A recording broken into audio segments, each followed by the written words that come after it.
Sobat Inata, kami dari Inata Learning Center. Kali ini kami akan membahas mengenai pajak penghasilan orang pribadi.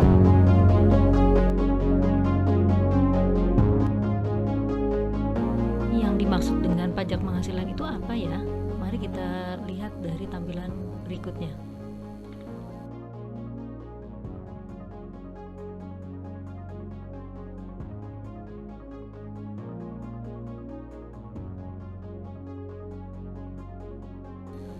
Pajak penghasilan akan dikenakan terhadap subjek pajak. Nah, siapa saja sih yang akan dikenakan dan termasuk ke dalam subjek pajak? Mari kita lihat slide berikutnya.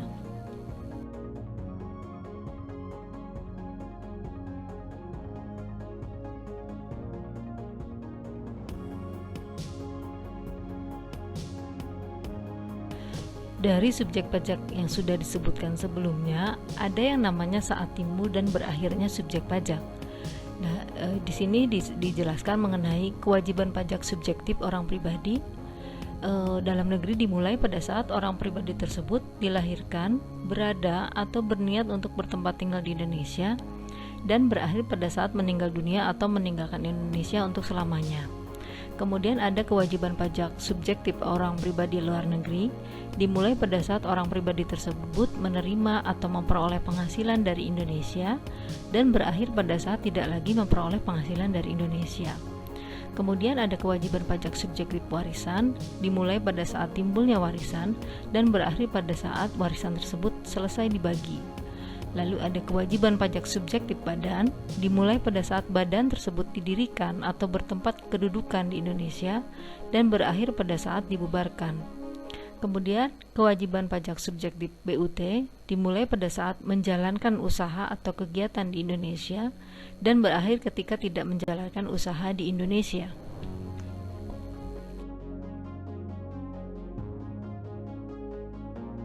Setelah kita memahami tentang subjek pajak, kita juga harus memahami mengenai objek pajak dari penghasilan orang pribadi. Seperti apakah itu? Mari kita lihat slide berikutnya.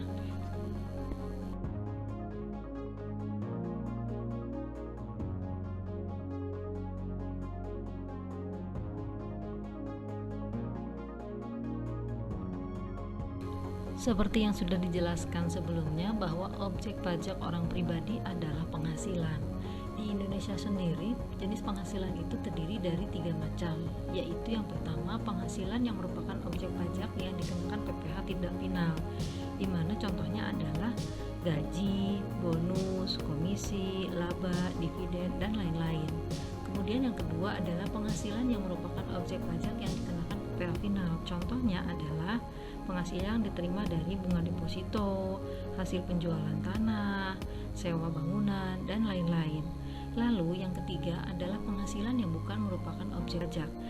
Di antaranya adalah penghasilan dari hibah, kemudian dana pensiun, lalu warisan, dan lain-lain.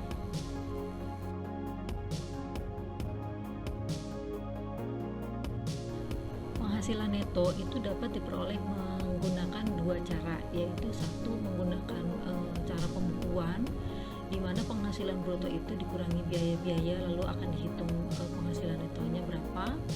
Kemudian yang kedua adalah menggunakan norma penghitungan penghasilan neto.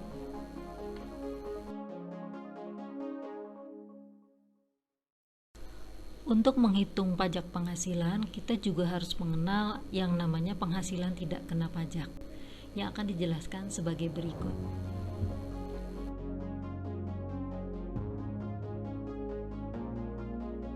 Di sini dapat dilihat mengenai daftar penghasilan tidak kena pajak menurut susunan keluarga mulai dari status TK 0 sampai dengan status KI 3.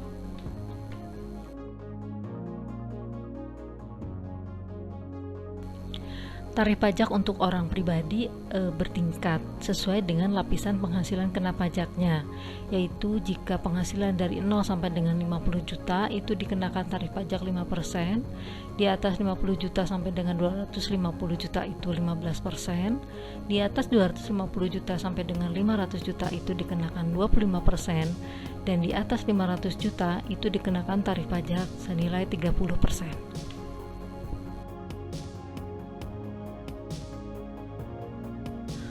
Kemudian ada yang namanya kredit pajak. Fungsinya dari kredit pajak ini adalah sebagai pemotong pada saat pelaporan SPT tahunan. Kredit pajak itu sendiri terdiri dari angsuran PPh 25 yang sudah disetorkan per bulan, kemudian ada STP atau yang dinamakan surat tagihan pajak, lalu ada fiskal luar negeri, dan kemudian ada pemotongan pihak lain, contohnya misalkan dipotong PPh pasal 21, pasal 23, dan pasal 24.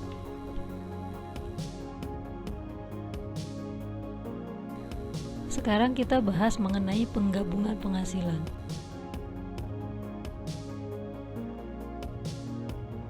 Menurut pasal 8 Undang-Undang Pajak Penghasilan, jika wajib pajak orang pribadi menerima atau memperoleh penghasilan dari berbagai macam jenis usaha dan kegiatan di Indonesia, maka atas penghasilan yang diterimanya tersebut wajib digabungkan untuk menghitung pajak penghasilan yang terutang dalam 1 tahun pajak.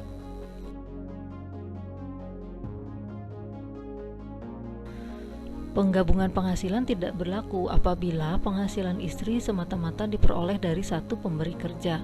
Kemudian suami istri itu adalah hidup berpisah.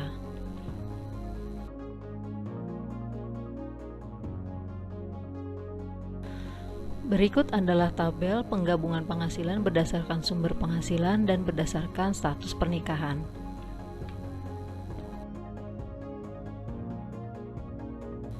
Sekarang mari kita bahas mengenai angsuran pajak penghasilan pasal 25 dalam tahun berjalan.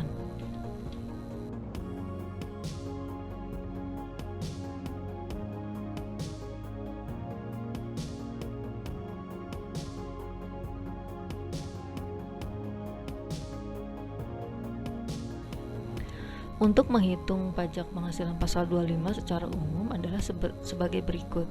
PPh terutang SPT tahunan PPh tahun lalu itu dikurangi dengan PPh yang telah dipotong pihak lain dan PPh yang terutang di luar negeri yang boleh dikreditkan, kemudian dibagi 12, yaitu banyaknya bulan dalam 1 tahun. Cara menghitung PPh pasal 25 ini dengan catatan bahwa penghasilan tidak teratur tidak boleh diperhitungkan dalam menentukan PPh pasal 25.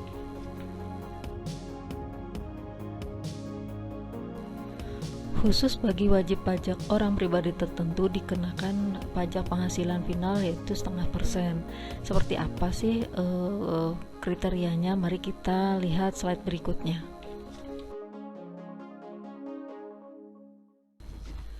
Kriteria wajib pajak yang dikenakan tarif PPh final 0,5% adalah sebagai berikut. Yang pertama adalah wajib pajak orang pribadi dan wajib pajak badan berbentuk operasi, persekutuan komanditer, firma atau perseroan terbatas. Yang kedua adalah menerima penghasilan dari usaha tidak termasuk penghasilan dari jasa sehubungan dengan pekerjaan bebas dengan peredaran bruto tidak melebihi 4,8 miliar dalam 1 tahun pajak.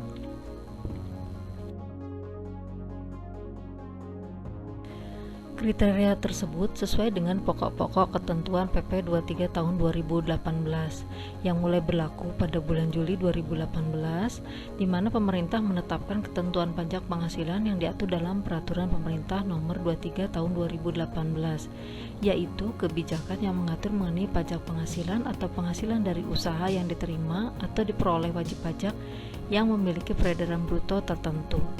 PP 23 tahun 2018 ini berlaku untuk orang pribadi selama 7 tahun.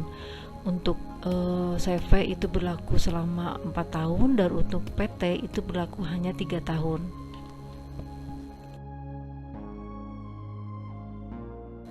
Orang pribadi yang memiliki NPWP dan memiliki penghasilan itu wajib untuk melaporkan penghasilannya dalam surat pemberitahuan pajak penghasilan orang pribadi atau biasa disebut dengan SPT tahunan.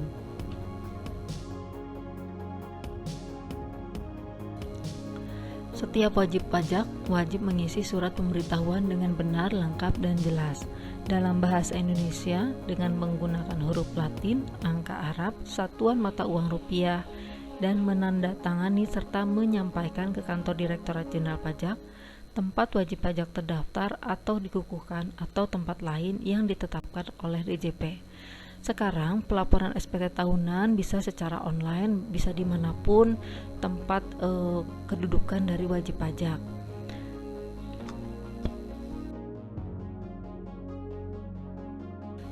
Jenis SPT tahunan untuk orang pribadi terdiri dari 3, yaitu yang pertama adalah SPT dengan formulir 1770 SS. Ini dipergunakan untuk wajib pajak orang pribadi yang berpenghasilan dari selain usaha dan atau pekerjaan bebas tidak lebih dari 60 juta dalam 1 tahun. Kemudian yang kedua adalah SPT dengan formulir nomor 1770S. SPT ini diperuntukkan bagi wajib pajak orang pribadi yang tidak melakukan kegiatan usaha dan atau pekerjaan bebas dan jumlah penghasilan bruto dalam 1 tahun adalah lebih dari 60 juta. Kemudian yang ketiga adalah SPT dengan formulir 1770. SPT ini diperuntukkan bagi wajib pajak orang pribadi yang menjalankan kegiatan usaha dan atau pekerjaan bebas.